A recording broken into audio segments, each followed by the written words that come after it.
Hey everyone, welcome to my YouTube channel. आज मैं आप लोगों के साथ डिस्कस करूंगी जो आपका प्रवक्ता स्क्रीनिंग का एग्ज़ाम हुआ था उत्तराखंड में 21/3/2021 को, उसकी स्क्रीनिंग परीक्षा। तो उसका पेपर मैं आप लोगों के साथ डिस्कस करूंगी विथ एक्सप्लेनेशन। आज मैं आपसे डिस्कस करूंगी 40 क्वेश्चन CDP के हैं, जो फिर नेक्स्ट पार्ट पे जीके लाऊंगी, उसके नेक्स्ट पार्ट पे उत्तराखंड, फिर हिंदी।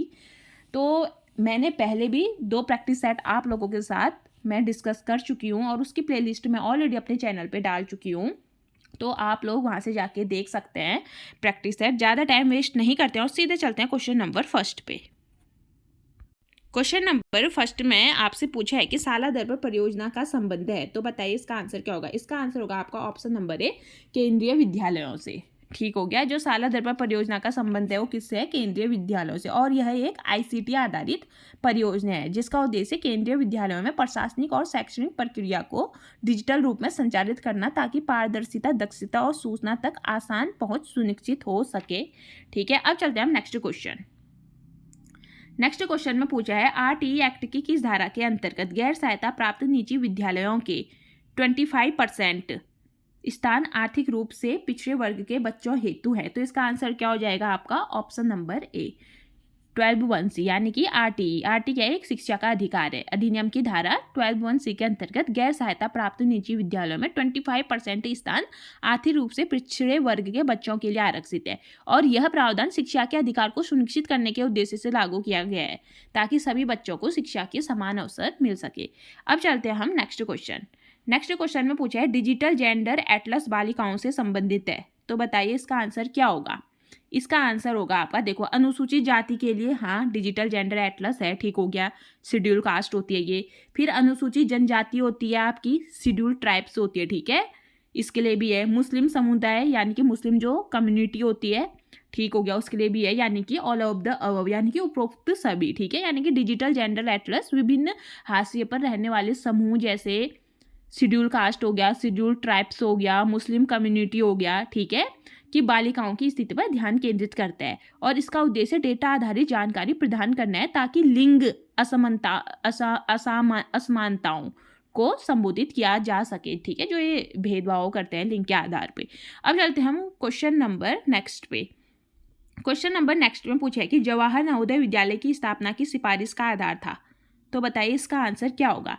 इसका आंसर होगा आपका नेशनल एजुकेशन पॉलिसी 1986, यानी कि ऑप्शन नंबर ए, ठीक है, राष्ट्रीय शिक्षा नीति।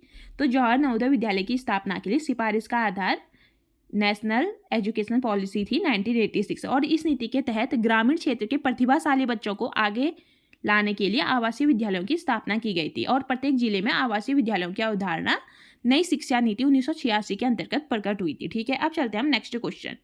नेक्स्ट क्वेश्चन में माध्यमिक शिक्षा आयोग के अध्यक्ष थे, तो बताइए, ये इजी सा क्वेश्चन है, इसका आंसर हो जाएगा आपका ऑप्शन नंबर, नाम से ही पता चल रहा होगा, बी, LS मुदालियर। यानी कि अब बताओ, पहले तो माध्यमिक शिक्षा आयोग की स्थापना कब हुई थी? 23 सितंबर 1952, 1952, ठीक है, और किसकी अध्यक्षता में हुई थी? LS मुदालियर की अध्यक्षता में की गई थी और इसी आयोग को मुदालियर आयोग के नाम से भी जाना जाता है, ये भी ध्यान पे रखना। और इसका मुख्य उद्देश्य माध्यमिक शिक्षा प्रणाली का मूल्यांकन करना और सुधारों की सिफारिश करना था और आयोग ने संतुलित पाठ्यक्रम, शिक्षक प्रशिक्षण और बेहतर बुनियादी ढांचे पर जोर देकर शिक्षा की गुणवत्ता और पहुंच को बढ़ाने पर ध्यान दिया था। किसने? मुदालियर आयोग ने।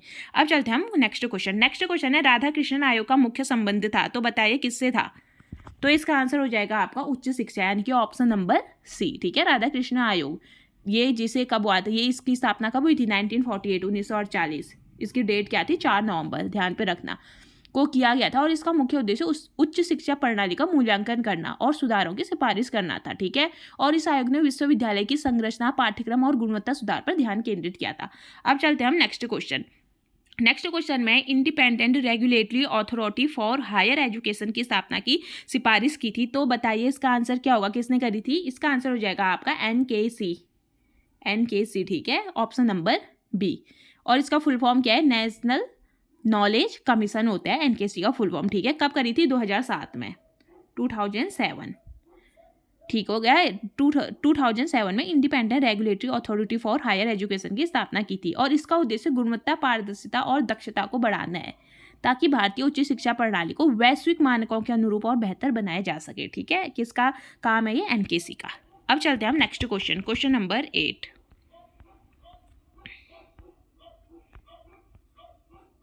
अब क्वेश्चन नंबर 8 में बोला है, ग्रामों में उच्च शिक्षा की आवश्यकता को सर्वप्रथम इंगित करने का श्रेय किसे दिया जाता है? तो बताइए इसका आंसर क्या हो जाएगा? इसका आंसर होगा आपका विश्वविद्यालय शिक्षा आयोग, जिसको हम क्या बोलते हैं? राधा कृष्ण शिक्षा आयोग भी कहते हैं, यानी कि ऑप्शन नंबर डी। ठीक है, और इसकी स्थापना आपको मैंने अभी बता रखी है, आप कमेंट बॉक्स में बताना कब हुई थी, जिसे राधा कृष्ण आयोग भी बोला जाता है। और इन्होंने सबसे पहले ग्रामों में उच्च शिक्षा की आवश्यकता को इंगित किया था, और आयोग ने ग्रामीण इलाकों में शिक्षा के विकास और विस्तार पर भी जोर दिया था, ताकि सामाजिक और आर्थिक सुधारों को गति मिल सके। ठीक है, अब चलते हैं नेक्स्ट क्वेश्चन। नेक्स्ट क्वेश्चन में एनसीटीई का मुख्य कार्य क्षेत्र है, तो बताइए इसका आंसर क्या होगा? इसका आंसर हो जाएगा आपका टीचर एजुकेशन, यानी कि शिक्षक शिक्षा, ऑप्शन नंबर बी। ठीक है, एनसीटीई का फुल फॉर्म क्या होता है? National council for teacher education, और इसका मुख्य कार्य क्षेत्र शिक्षा प्रणाली से है, और इसका उद्देश्य देश में शिक्षक शिक्षा के मानकों को सुधारना और बनाए रखना है। एनसीटीई शिक्षक प्रशिक्षण संस्थाओं के मान्यता और नियमन से संबंधित कार्य करते हैं। ठीक है, अब चलते हैं हम next question, question number 10। Question number 10 में बोला है, राष्ट्रीय ज्ञान आयोग के अध्यक्ष थे। बताओ राष्ट्रीय ज्ञान आयोग के अध्यक्ष कौन थे? एनकेसी की ही बात कर रहे हैं।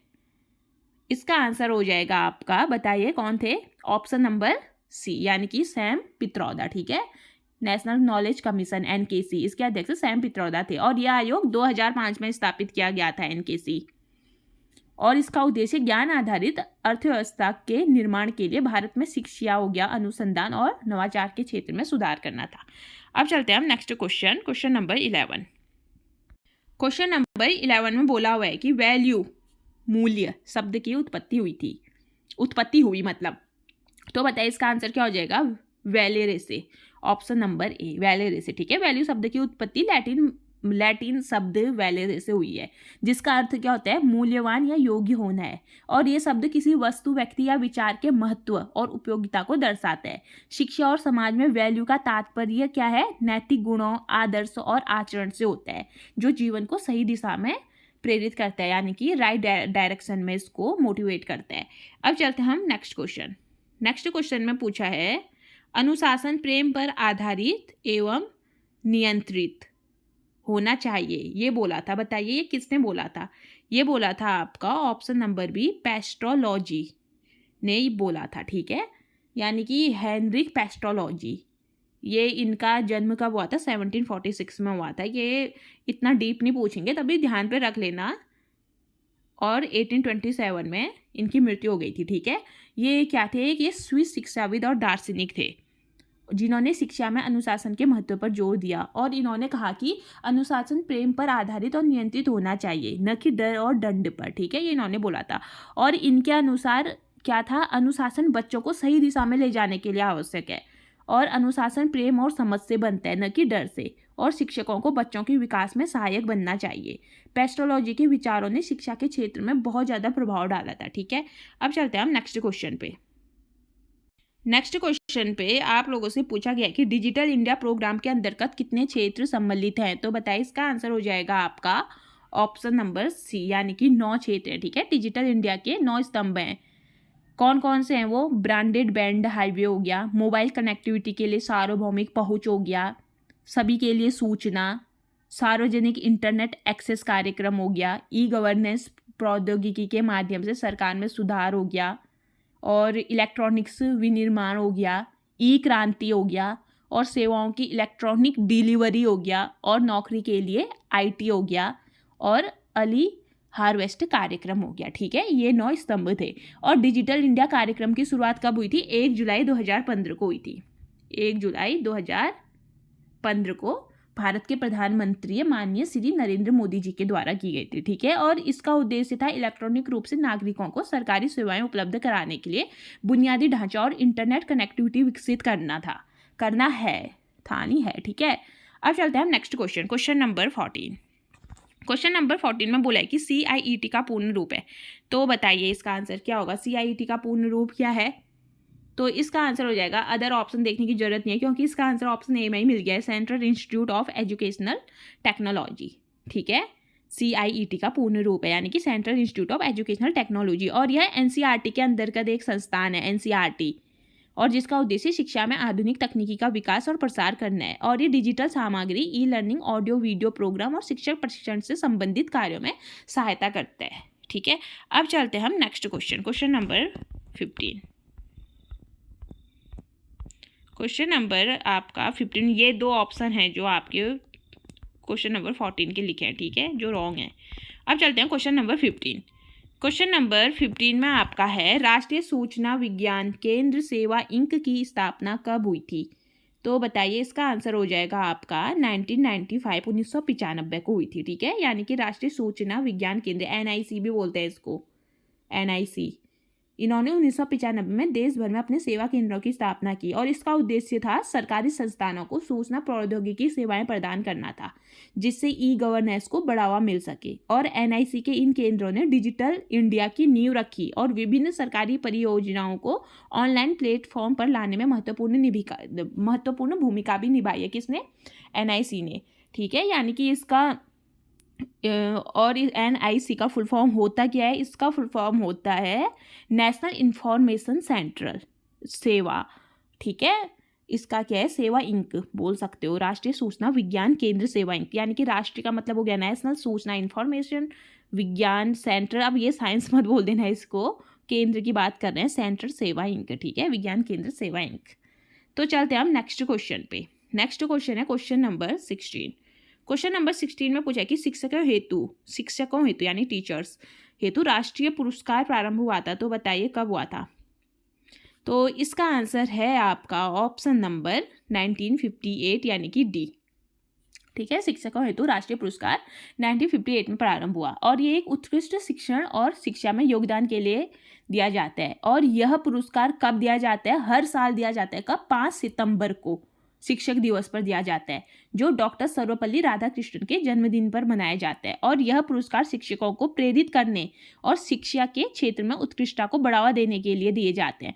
और इस पुरस्कार में एक रजत पदक, एक प्रमाण पत्र और कितने रुपए की नकद धनराशि दी जाती है? बताइए, पता है आप लोगों को?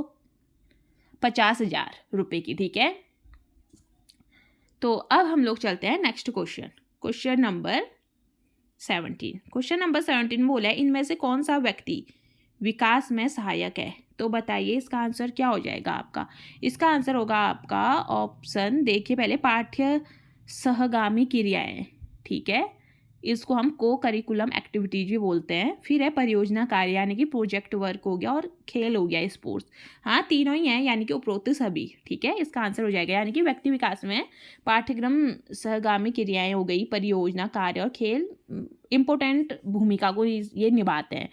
ठीक है, और पाठ्य सहगामी क्रियाएं संचार, नेतृत्व और टीम वर्क कौशल विकसित करती है, जबकि परियोजना क्या करती है? कार्य विश्लेषण, समस्या समाधान और सृजनात्मक यानी कि क्रिएटिविटी कौशल विकसित करती है। और खेल शारीरिक और मानसिक विकास के साथ साथ टीम वर्क और अनुशासन की भावना को बढ़ाते हैं। ठीक है, जिससे आत्मविश्वास, संचार कौशल और नेतृत्व क्षमता में आपकी ग्रोथ होती है। अब चलते हैं हम नेक्स्ट क्वेश्चन पे। नेक्स्ट क्वेश्चन पे लिखा है कि कंप्यूटर सह अनुदेशन CAI के द्वारा अधिगम की क्षेत्र में नहीं होता है, तो बताइए इसका आंसर क्या होगा? CAI। ठीक है, तो इसका आंसर हो जाएगा आपका भावात्मक क्षेत्र, यानी कि option number B, effective domain.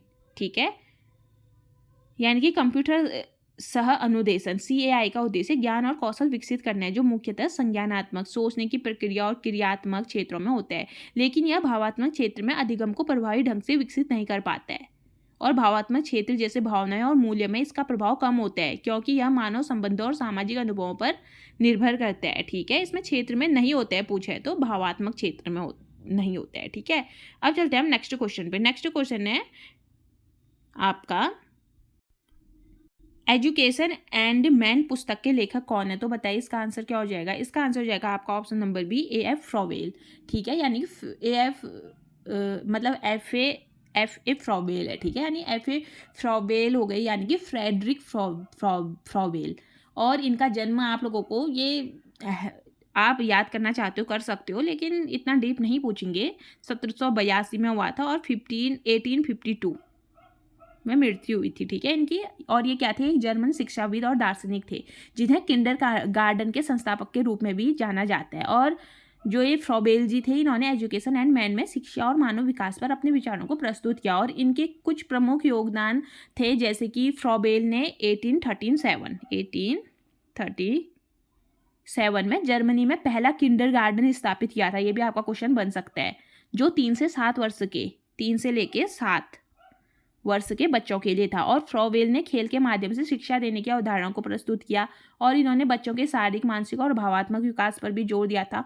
और इन्होंने शिक्षकों को बच्चों के विकास में महत्वपूर्ण भूमिका निभाने के लिए भी प्रेरित किया था। ठीक हो गया। अब चलते हैं हम नेक्स्ट क्वेश्चन। देखो, एक ही उससे 2 क्वेश्चन पूछ दिए हैं कि यहाँ पर को पूछा है कि किंडरगार्टन पद्धति के जन्मदाता थे। तो बताइए इसका आंसर क्या हो जाएगा। Option number A, F Froebel. अभी बताया था मैंने, ये किंडरगार्टन पद्धति के क्या थे, जनक थे। ठीक है। और इन्होंने बच्चों की प्रारंभिक शिक्षा को खेल गतिविधियों और प्राकृतिक सीखने पर आधारित बनाया।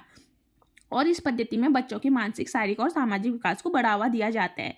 फ्रॉबेल ने माना है कि बच्चों को स्वतंत्र और रचनात्मक, ठीक है, यानी कि उनको फ्रीडम और क्रिएटिव एक वातावरण में सीखने से उनका क्या होता है, समग्र विकास बेहतर होता है, यानी कि डेवलपमेंट होता है। ठीक है। अब चलते हैं हम नेक्स्ट क्वेश्चन है 21। इस पे लिखा है शिक्षण कौशल के प्रयोग से विकसित होता है। तो बताइए इसका आंसर क्या हो जाएगा। क्या विकसित होता है, इससे होता है आपका टीचिंग, यानी कि शिक्षण।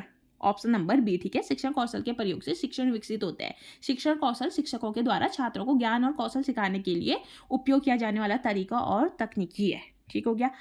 अब चलते हैं हम आपका नेक्स्ट क्वेश्चन।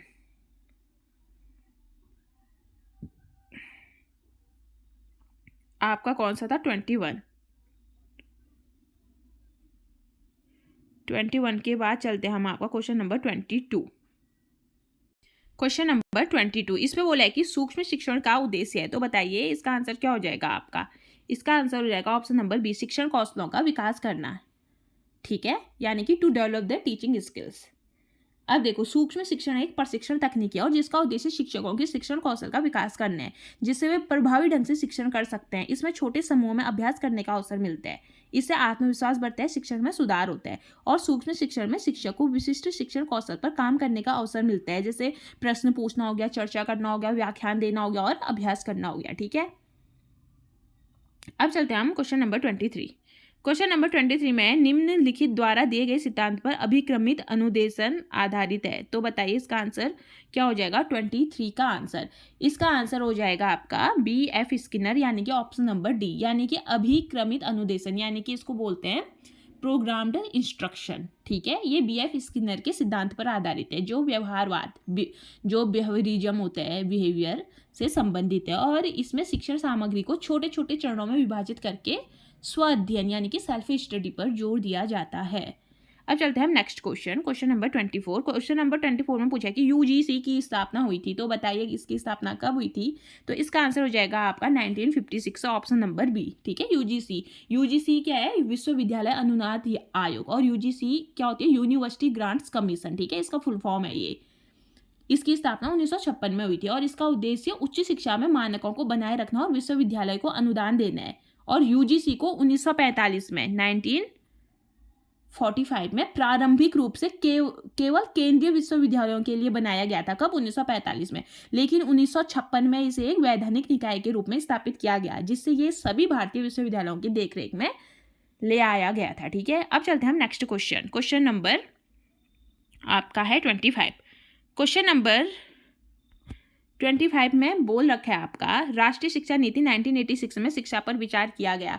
तो बताइए इसका आंसर क्या हो जाएगा आपका, निवेश के रूप में। ठीक है, ऑप्शन नंबर बी, यानी कि इन्वेस्टमेंट, निवेश के रूप में इन्वेस्टमेंट बोलते हैं। ठीक है, उसे यानी कि जो 1986 राष्ट्रीय शिक्षा नीति में शिक्षा को निवेश के रूप में देखा गया था और जिसका उद्देश्य देश के सामाजिक और आर्थिक विकास को बढ़ावा देना है।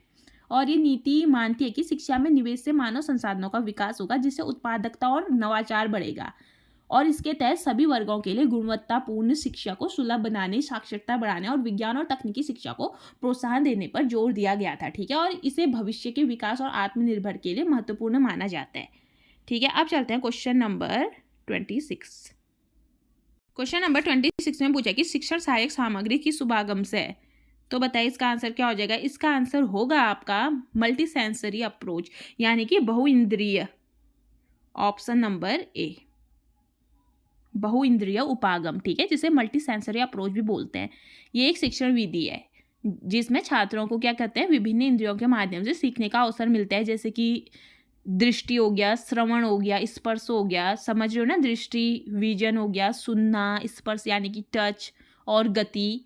शिक्षण सहायक सामग्री इसी उपागम से संबंध है, जिसमें विभिन्न प्रकार की क्या होती है, सामग्री का उपयोग किया जाता है। जैसे देखने वाली चीज होती है, यानी कि दृश्य सामग्री होती है, चित्र में जैसे चित्र हो गया, वीडियो हो गया, और सुनने वाली सामग्री जिसको श्रवण सामग्री बोलते हैं, जैसे म्यूजिक हो गया, रिकॉर्डिंग्स हो गई, ठीक है, और स्पर्श सामग्री हो गई, यानी कि जिसको हम टच कर सकते हैं, मॉडल हो गया, चार्ट हो गया, और गति सामग्री हो गई जैसे एनिमेशन, ठीक है। अब चलते हैं हम next question, question number 27। Question number 27 में लीथ हॉयर के अनुसार संप्रेषण के मूल कार्यों को बांटा जा सकता है। तो बताइए इसका आंसर क्या होगा।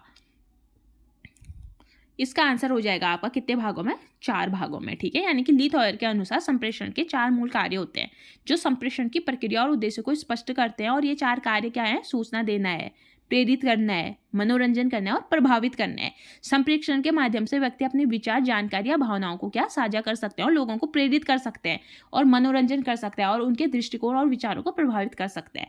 अब चलते हैं हम नेक्स्ट क्वेश्चन 28। नेक्स्ट क्वेश्चन में पूछा है राष्ट्रीय अध्यापक शिक्षा परिषद NCTE की स्थापना हुई थी। 28 का आंसर होगा आपका 19। तो बताइए राष्ट्रीय अध्यापक 28, इसका आंसर क्या होगा आपका। इसका आंसर हो जाएगा आपका राष्ट्रीय अध्यापक शिक्षा परिषद NCTE की स्थापना। राष्ट्रीय अध्यापक शिक्षा परिषद NCTE की स्थापना, इसमें मेरे को ऑप्शन में तो इसका आंसर दिख ही नहीं रहा है।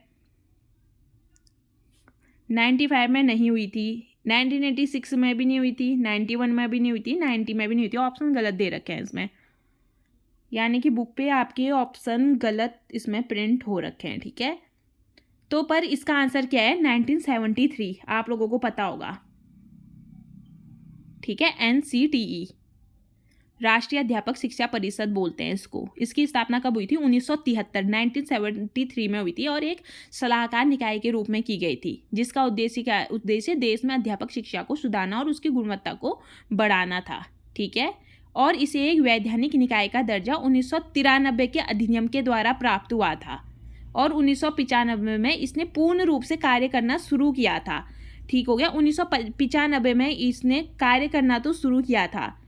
तो अगर ऑप्शन तुम्हारा ऐसे आएगा तो 1995 में आप लोग राइट करके आओगे, क्योंकि इसने काम करना शुरू किया था। पर जो इसकी स्थापना पूछा है, स्थापना तो इसकी 1973 में हुई थी। आप लोग गूगल भी कर सकते हैं या कहीं बुक पे आप लोग देख लेना, इसकी स्थापना 1973 में ही हुई है, जितना मेरे को ध्यान है, क्योंकि 1995 में इसको क्या किया था, पूर्ण रूप से इसका कार्य शुरू किया था। पर आपको ऑप्शन में 1973 कहीं नहीं दिया है, तो आप इसका आंसर ऑप्शन नंबर ए लगा सकते हो अभी के लिए, लेकिन आप इसको एक बार चेक जरूर कर लीजिएगा, ठीक है। अब चलते हैं हम नेक्स्ट क्वेश्चन नंबर 29।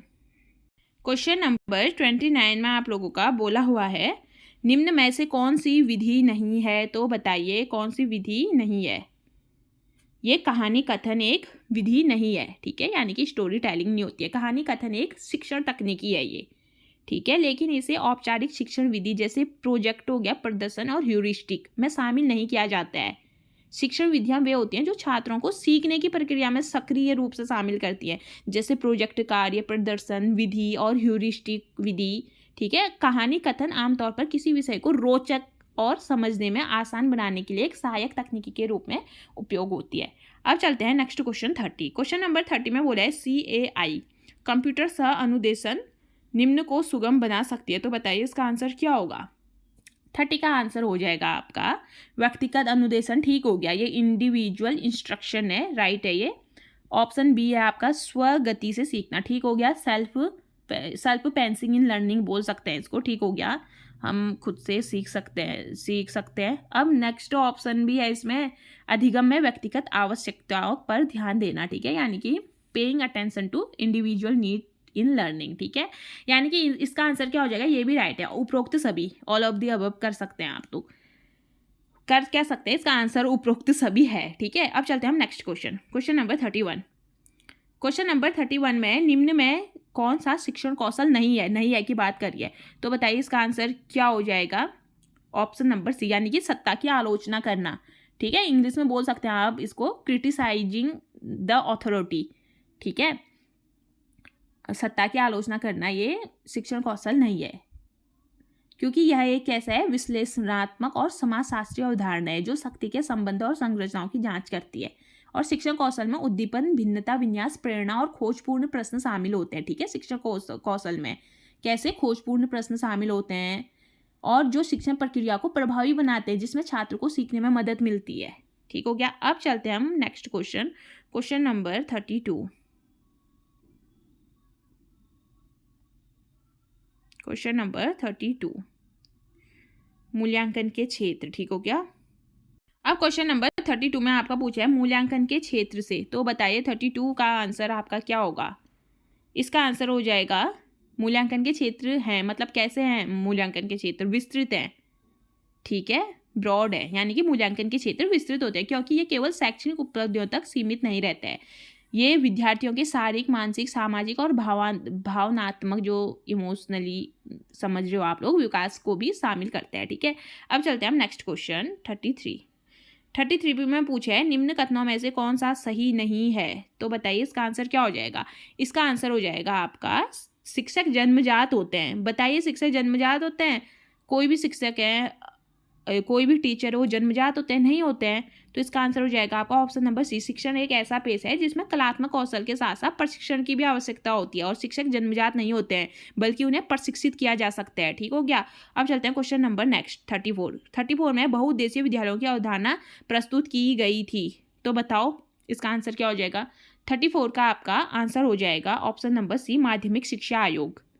ठीक है, सेकेंडरी एजुकेशन कमीशन, माध्यमिक शिक्षा आयोग, जिसे क्या बोलते हैं मुदालियर आयोग भी कहते हैं, और इसकी स्थापना 1952 में हुई थी। ठीक है, इन्होंने उद्देशीय विद्यालयों की अवधारणा प्रस्तुत की थी, और इसका उद्देश्य विद्यार्थियों की विविध शैक्षिक आवश्यकताओं और क्षमताओं को ध्यान में रखते हुए उन्हें व्यावसायिक और अकादमिक दोनों प्रकार की शिक्षा प्रदान करना था। ठीक है, अब चलते हैं हम नेक्स्ट क्वेश्चन 35। नेक्स्ट क्वेश्चन में राष्ट्रीय जनसंख्या शिक्षा परियोजना प्रारंभ हुई थी, तो बताइए इसका आंसर क्या हो जाएगा। 35 का आपका आंसर हो जाएगा 1980 में हुई थी। ठीक है, राष्ट्रीय जनसंख्या शिक्षा परियोजना, यानी कि इस राष्ट्रीय जनसंख्या शिक्षा परियोजना को हम क्या बोलते हैं, नेशनल पॉपुलेशन एजुकेशन प्रोजेक्ट। ठीक है, और इसकी शुरुआत 1980 में हुई थी, और इसका उद्देश्य जनसंख्या वृद्धि के प्रभावों के बारे में शिक्षा के माध्यम से जागरूकता फैलाना था। ठीक है, नेक्स्ट क्वेश्चन है अब रूसा नवपूरा क्या है, तो बताइए इसका आंसर क्या होगा। 36 का मतलब कि रूसा का पूरा रूप क्या है पूछा है। ठीक है, नवपूरा नहीं है, ये रूसा का पूरा रूप क्या है। ये वाली बुक में बहुत ज़्यादा मिस्टेक दिया हुआ है, इसका पूरा नाम क्या है लिखा होगा इस पर, तो ये गलत। रूसा नवपूरा क्या है, अब ये कैसा क्वेश्चन हुआ, यानी कि रूसा का पूरा रूप है, रूसा का पूरा रूप है, रूसा का पूरा रूप है, तो बताइए क्या है रूसा का। RUSA, रूसा का पूरा रूप होता है आपका राष्ट्रीय उच्चतर शिक्षा अभियान, ऑप्शन नंबर बी, राष्ट्रीय उच्चतर शिक्षा अभियान। ठीक है, अब चलते हैं हम नेक्स्ट क्वेश्चन पे, क्वेश्चन नंबर 37। क्वेश्चन नंबर 37 में निम्नलिखित में से कौन सा कार्य कंप्यूटर का नहीं है, तो बताइए। 37 का आपका आंसर हो जाएगा ऑप्शन नंबर सी, मूल्य विकास, यानी कि वैल्यू डेवलपमेंट बोल सकते हैं इसको। कंप्यूटर प्रशिक्षण कार्यों का प्रक्रियात्मक और लेखा प्रशिक्षण जैसी गतिविधियों में सहायक हो सकता है, लेकिन मूल्य विकास एक ऐसा कार्य जो नैतिक, सामाजिक और भावनात्मक कारकों पर निर्भर करता है, और इसे कंप्यूटर के द्वारा नहीं किया जाता है। मूल्य विकास में इंसान के अनुभव, सामाजिक सहभागिता और व्यक्तिगत निर्णय का महत्वपूर्ण योगदान होता है। ठीक है, अब चलते हैं हम क्वेश्चन नंबर 38। क्वेश्चन नंबर 38 में पूछा गया कोठारी आयोग का गठन किया गया था, तो बताइए, इजी सा क्वेश्चन है। इसका आंसर हो जाएगा ऑप्शन नंबर ए, 1964, यानी कि कोठारी आयोग का गठन 1964 में हुआ था, और इस आयोग का मुख्य उद्देश्य भारत की शिक्षा प्रणाली का व्यापक मूल्यांकन करना और इसमें सुधार के लिए सिफारिश करना था। ठीक हो गया, अब चलते हैं हम नेक्स्ट क्वेश्चन है सभी राज्यों में कॉम्प्रिहेंसिव कॉलेजों की स्थापना की जाए, यह सुझाव किसका है, तो बताइए यह सुझाव किसका है। तो इसका आंसर हो जाएगा आपका ऑप्शन नंबर बी, कोठारी आयोग। ठीक है, यानी कि कोठारी कमीशन। और जिसकी स्थापना हुई थी 1964 में हुई थी। और इन्होंने सुझाव दिया था कि सभी राज्यों में कंप्रिहेंसिव कॉलेज की स्थापना की जानी चाहिए ताकि उच्च शिक्षा को व्यापक और समग्र बनाया जा सके। और आज का लास्ट क्वेश्चन है 40 क्वेश्चन। इस पर लिखा है शिक्षण कार्य के मुख्य घटक हैं। तो बताइए शिक्षण कार्य के मुख्य घटक क्या है। तो इसका आंसर हो जाएगा आपका ऑप्शन नंबर सी, शिक्षक छात्र पाठ्यक्रम। ठीक है, शिक्षक छात्र पाठ्यक्रम यानी कि टीचर स्टूडेंट्स करिकुलम। शिक्षण कार्य के मुख्य घटक है शिक्षक छात्र और पाठ्यक्रम। इन तीनों के बीच परस्पर संवाद और सहभागिता से प्रभावी शिक्षण और अधिगम की प्रक्रिया क्या संचालित होती है। तो ये आज के 40 क्वेश्चन रह गए। आगे के क्वेश्चन को नेक्स्ट पार्ट में डिस्कस किया जाएगा।